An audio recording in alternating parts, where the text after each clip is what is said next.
Hello people, today I'm ready with Act 2 Scene 1 of Merchant of Venice. So let's see where is the scene taking place and who are the characters to which we are introduced to in the play.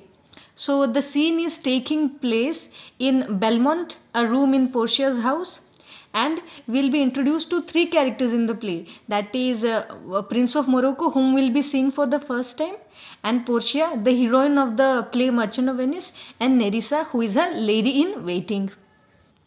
So this scene is all about the conversation between Prince of Morocco and Portia, and Morocco has come to win the hands of Portia and try his luck at the lottery of caskets, which has been designed by Portia's father. So, since Morocco had a very dark complexion, he asks Portia not to judge him by his skin color. He adds that it is gifted to him by the strong rays of the sun, as he is from a country which belongs to the tropical region. So, he has got a dark complexion. Also, he tells that he is ready to compare his strength, his courage with the one who is the fairest man. I mean, fairest can be taken in two manner: either the most beautiful man on the earth, or one who is very, I mean, not dark complexion but fair. Okay, so he tells to compare his strength with the one who is fairest man on the earth, and is ready to make an incision, a cut on his skin, and see whose blood is the reddest. Whose blood is the reddest? I mean, this red color here signifies that who has got more strength, more courage. So that's what. And we'll see that he continues boasting off by telling that all the ladies of his country died to own him, but he has rejected them all because he just wants Portia to be his wife.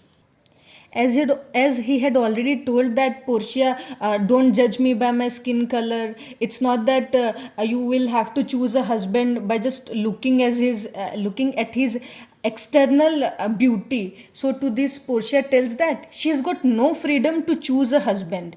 She cannot reject one whom she doesn't like, neither can accept whom she likes, because her will has been bound by the will of her dead father.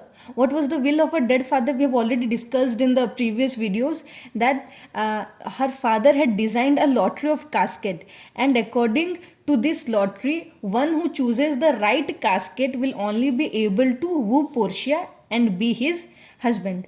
So, in short, she tells that marrying Portia will be purely decided by the lottery of casket, and she has got no freedom to choose a husband for him. He again goes on reciting his achievements. We'll see that he'll boast of telling that he has achieved a lot in his life, and some of the points are how he defeated the Sultan of Persia thrice in the battle. He has the courage to snatch the cubs from their mothers, taunt a lion when it roars for prey, to just win Portia. He is ready to show all these abilities and show all his strength just to win Portia.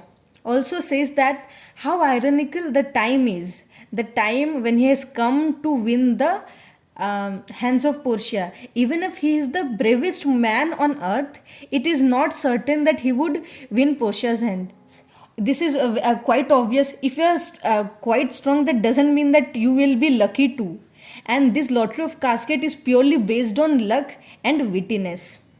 So, if a stroke of misfortune blows and an unworthy man wins, he would be dying grieving. I mean, he knows that he is a very worthy man for Portia, but in case he fails to choose the right casket and an unworthy man wins it, then he would be the saddest man on earth.